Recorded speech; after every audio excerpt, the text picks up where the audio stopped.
La commissione medica ha deciso di dichiarare la morte del bimbo di 5 mesi di Mestrino nel Padovano scosso dalla madre e spiantati gli organi. Nessuna traccia del 43enne scomparso il 23 dicembre mentre dall'Abruzzo stava rientrando a casa a Mira. La disperazione dei familiari che hanno lanciato un appello sui social.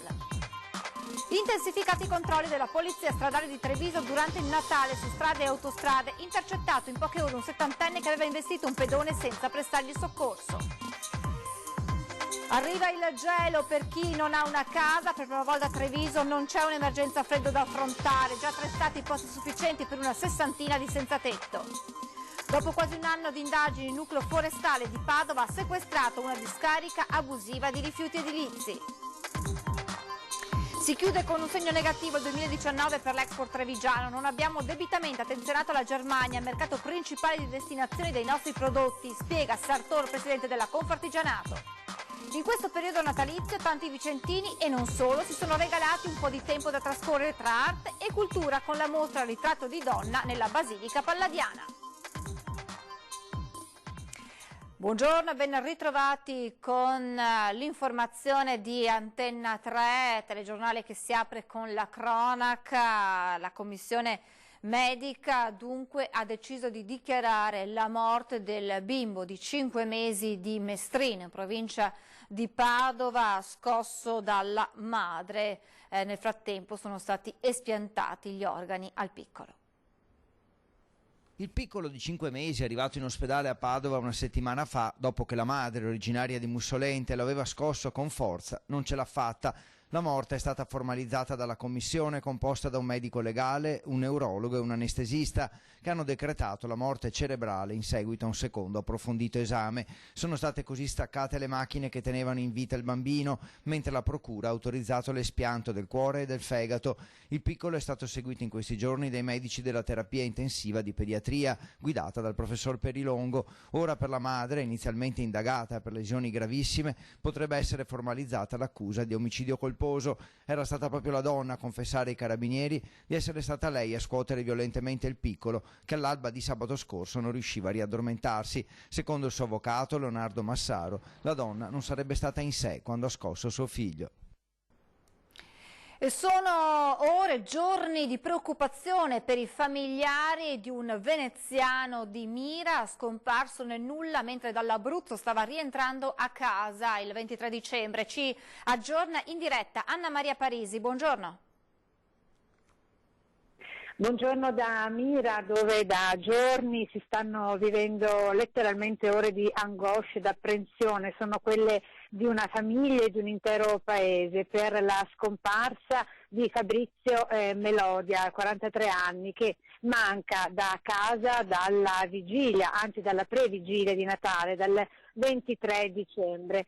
Si trovava in Abruzzo per motivi di lavoro, era di ritorno dall'Abruzzo, dalla zona dell'Aquila, quando ha chiamato la moglie per dirle che stava rientrando e poi da lì il nulla.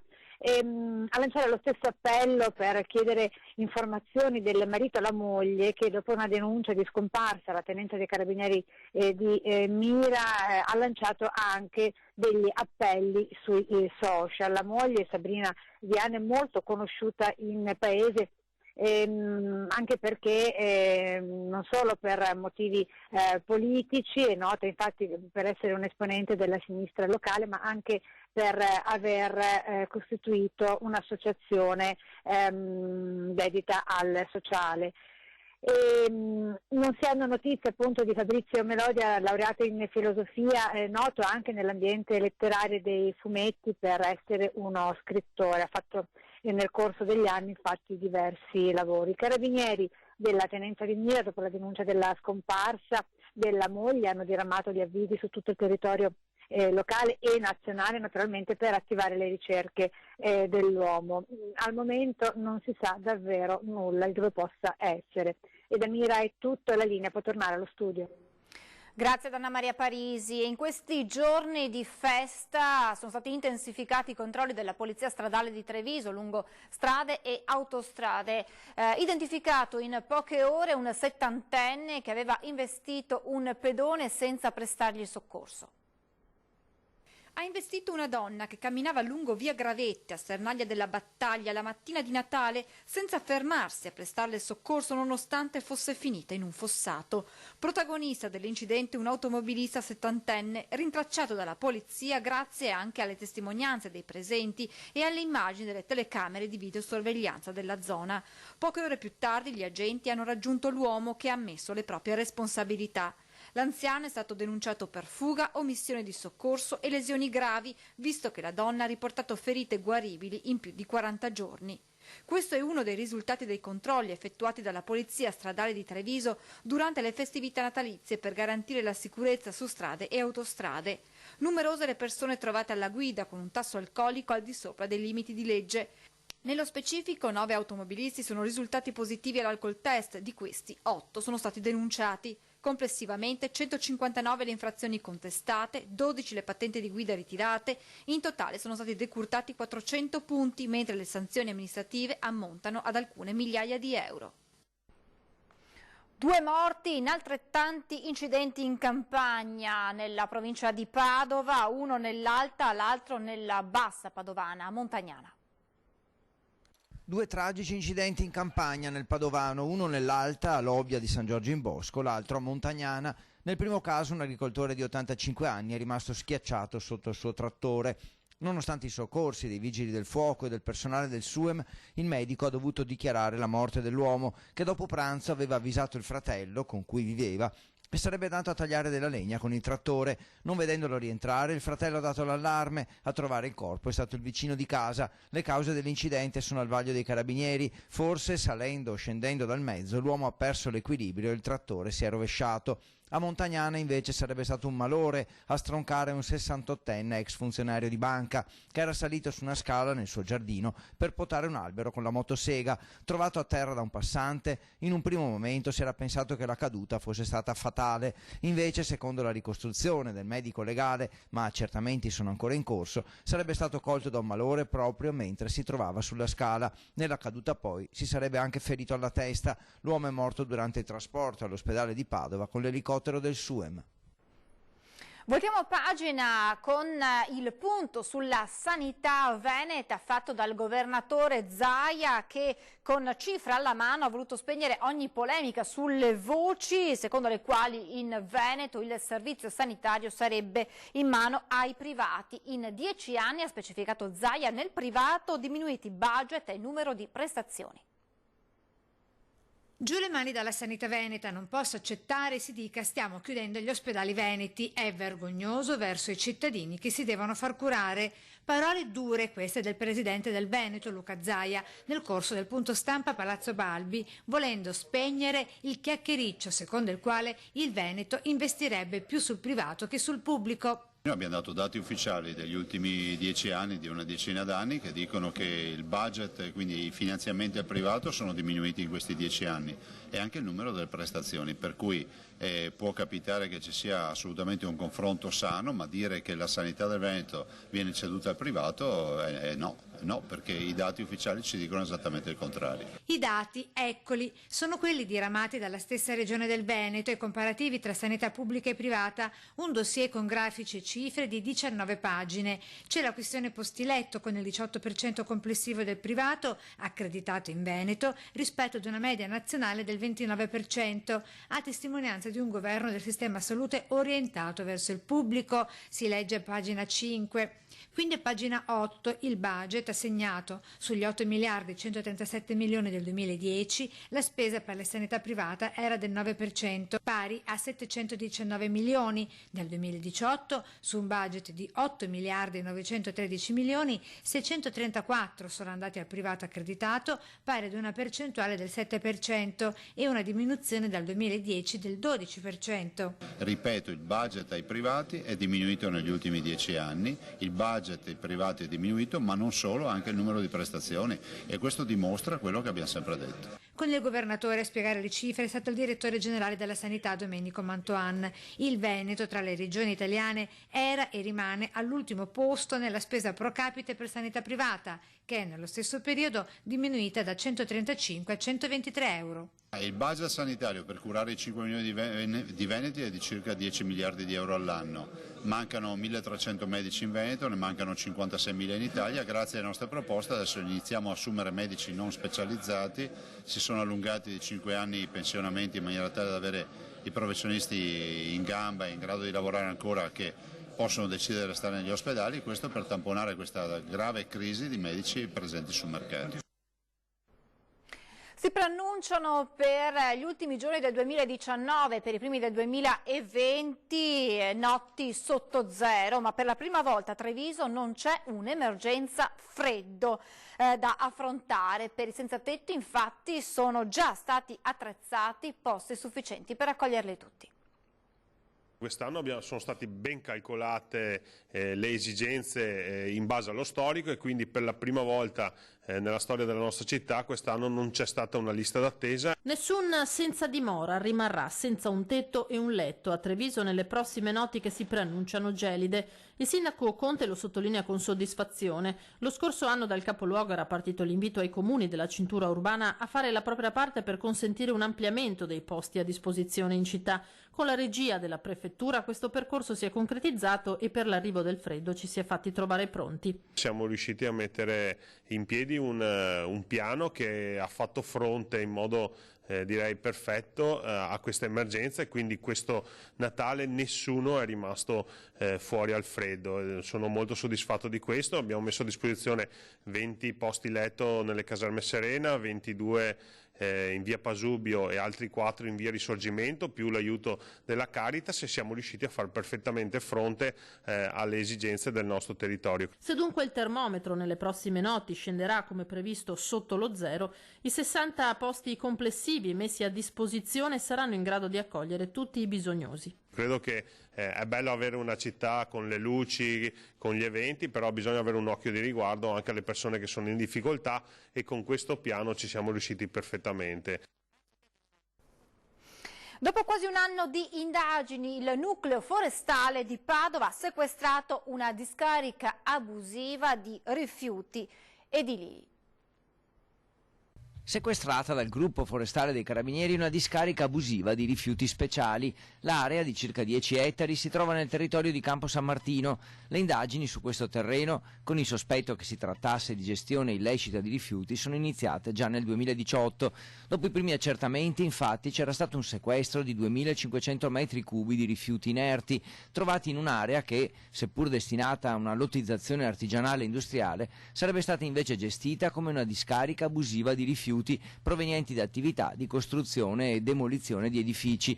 Una volta individuata e accertata la tipologia di rifiuti che erano abbandonati in grandi cumuli, i carabinieri sarebbero riusciti a ricostruire tutta la trafila e a stabilire che era interessata un'area molto più ampia di quasi 10 ettari, posti ora sotto sequestro. L'area sarebbe di proprietà di una società immobiliare che nel 2009 aveva eseguito dei lavori di urbanizzazione. Grazie a testimonianze e documenti, i carabinieri hanno individuato il legale rappresentante dell'impresa edile coinvolta, considerato il responsabile della realizzazione e gestione abusiva di una vera e propria discarica a cielo aperto, senza alcuna autorizzazione.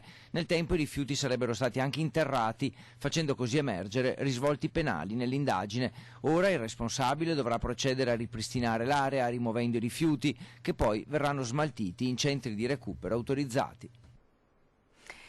Ci spostiamo adesso a Venezia, nell'isola di Pellestrina, con il quadro delle cose realizzate e gli interventi che ancora mancano per proteggere l'isola dall'acqua alta. Priorità assoluta ai lavori delle pompe idrauliche e della messa in sicurezza anche del muretto, quindi questa è una priorità assoluta. Il muretto avrà fatto il progetto dal Comune di Venezia, mentre le pompe stanno già lavorando appunto sia quelle sotterranee che anche per i gruppi elettrogeni dei piani di emergenza. Sotto l'albero di Natale i pelestrinoti hanno trovato l'avvio di nuovi interventi per proteggere l'isola di Pellestrina, messa in ginocchio dall'acqua alta eccezionale del 12 novembre scorso. La strada indicata da Alessandro Scarpa Marta, delegato del sindaco all'isola, è chiara. Sono stati fatti dei lavori importanti come il ripristino del cimitero di Pellestrina e verrà fatto anche quello di San Pietro di Volta nei prossimi mesi, il cimitero di San Pietro di Volta. Sono stati fatti dei lavori importanti anche per quanto riguarda le fermate dell'autobus, altre 3 fermate inizieranno i lavori fra pochi giorni, delle fermate dell'autobus, illuminazione della pista ciclabile in modo che i cittadini anche di notte possano viaggiare in sicurezza e i bagni pubblici di Pellestrina. Interventi in programma anche alle scuole e ai campi sportivi dell'isola. Sono stati stanziati 100.000 euro per il campo sportivo di San Pietro in Volta e 100.000 euro per il campo sportivo di Pellestrina. Infine un augurio. Augurare a tutte le famiglie, in particolare nei posti appunto come Pellestrina che sono stati colpiti dall'acqua alta, augurare un felice anno nuovo di cuore a tutti voi. Si chiude con segno negativo l'Export trevigiano, ne parliamo di economia subito dopo una brevissima pausa pubblicitaria, tra poco.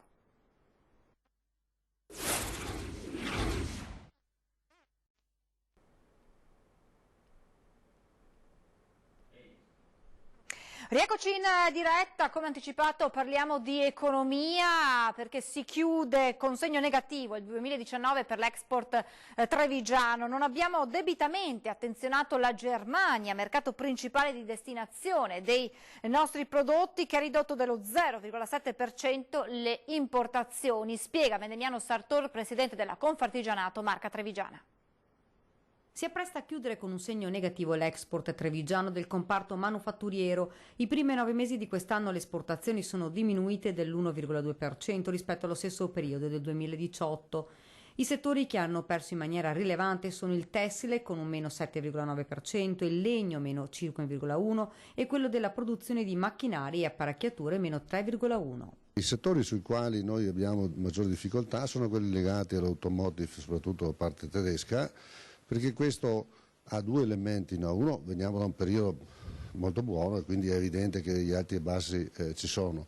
Il secondo però deriva anche da un fatto strutturale e da un fatto anche psicologico nella gente. Abbiamo demonizzato l'alimentazione, diciamo, soprattutto quella a diesel ma anche a benzina, dicendo che andava usata la macchina elettrica, però se noi non creiamo il mercato evidentemente le persone aspettano. Non abbiamo attenzionato la Germania, mercato principale di destinazione dei nostri prodotti, che ha ridotto dello 0,7% le importazioni. E anche quello del sistema moda nei confronti della Germania. Fortunatamente ancora non abbiamo gli effetti dei paesi come l'Inghilterra, dove evidentemente c'è sempre questa spada di Damocle del Brexit, ma fino adesso la paura ha creato un elemento positivo, perché intanto fanno approvvigionamenti maggiori. Il Veneto invece chiude diversamente da Treviso con un segno positivo più 0,9%. Dobbiamo far veicolare, spiega Sartor, un messaggio importante. Però quello che dobbiamo dare anche come messaggio è le esportazioni ci hanno salvato, però creiamo anche le condizioni perché ci riprenda anche il mercato interno, perché noi abbiamo questa questione della paura del domani che rallenta anche la spesa delle persone che potrebbero spendere. Novità dalla legge di bilancio per il Bellunese e la montagna. Nella spesa pubblica, grazie ad un emendamento dell'onorevole Roger De Menec, ha introdotto il criterio della montanità. Finalmente, ed è proprio il caso di dirlo, nella legge di bilancio dello Stato la montagna è riuscita a ritagliarsi quello spazio di dignità troppo spesso negata. Si tratta di una novità unica nel suo genere che introduce il criterio di montanità nel riparto dei fondi per investimenti finanziati nel bilancio 2020. L'ordine del giorno è stato presentato dai deputati Roger De Menec, Parolo ed Enrico Borghi dell'Intergruppo parlamentare per lo sviluppo della montagna. Per la prima volta si inizia anche un procedimento che agevola i comuni di montagna con dei capitoli appositi che renderanno più evidente il cosiddetto differenziale montagna per queste comunità, in modo da mettere a disposizione un po' di più risorse a favore di queste comunità. Con l'ordine del giorno il governo viene impegnato a riservare una premialità nell'ambito della ripartizione delle risorse per progetti di sviluppo in aree montane, per la qualità ambientale, per opere pubbliche di messa in sicurezza degli edifici e del territorio e per investimenti di rigenerazione urbana, attraverso il recupero dei centri storici rurali nelle aree montane o interne del paese dove maggiore è lo spopolamento. Ultimo, ma non per ordine di importanza, il $1 miliardo stanziato per le spese di investimento in vista delle Olimpiadi invernali. Un grande evento che deve essere però uso questo termine, proprio per implementare le infrastrutture nel territorio del Veneto e di tutta la nostra regione, ma in particolare ovviamente delle zone della provincia di Belluno e di Cortina, che ovviamente saranno sede dell'evento olimpico. Nella legge di bilancio l'impegno per il futuro delle nuove generazioni con bonus bebè e per gli asili nido, che avranno ripercussioni importanti nelle zone interne del paese. Festività natalizia all'insegna dell'arte e della cultura per molti vicentini e non solo, con la mostra Ritratto di donna in scena alla Basilica Palladiana. Altro che cinepanettoni, a Vicenza va di gran moda la mostra panettone, Ritratto di donna, in scena alla Basilica Palladiana, un grande successo di queste feste, vendute ben 840 confezioni regalo, composte dal biglietto per la mostra e un panettone. Ma in questo periodo natalizio sono 647 le persone che si sono già regalate una visita alla mostra dedicata al sogno degli anni '20 e lo sguardo di Ubaldo Oppi. Ad oggi la mostra è stata ammirata da 7.000 visitatori, di cui 1.800 giunti con gruppi, 200 con le scolaresche, mentre i prenotati che visiteranno la mostra nei prossimi mesi saranno oltre 4.000. A conti fatti, la somma fa esattamente un grande successo. Vi ricordo la nostra rubrica dedicata ai vostri presepi, potete mandarci foto o video realizzati con il cellulare in orizzontale delle vostre natività, i numeri e l'indirizzo mail li vedete in sovraimpressione, oppure potete inviarci la segnalazione del vostro presepe e verremo a riprenderlo con le nostre telecamere. E allora vi lascio proprio ad uno presepe realizzato da uno dei nostri telespettatori, nello specifico il presepe storico-artistico realizzato a Maserata da Giuseppe Lapenna. Poi le previsioni del tempo e grazie per averci seguito e buona giornata.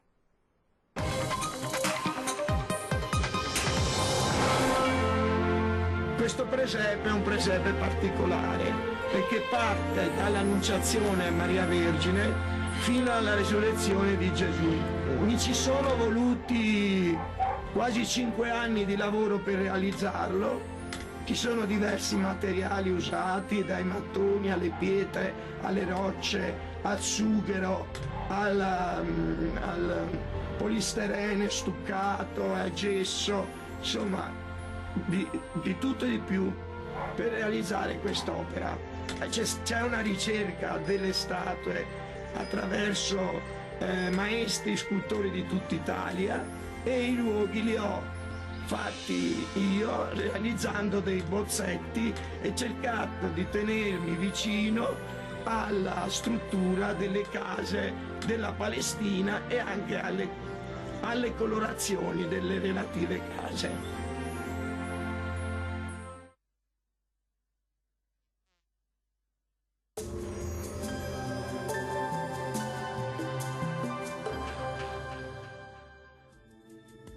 Bentrovati al meteo. Un robusto campo di alta pressione protegge il nostro territorio dalle perturbazioni, ecco che dunque sabato 28 dicembre il tempo si manterrà buono. La situazione nel dettaglio. Sul Veneto bel tempo asciutto e stabile, sarà anche ampiamente soleggiato e il cielo, vedete, si presenterà sereno o con poche nubi a carattere sparso. Durante le ore serali non si esclude qualche foschia o nebbia sulle pianure.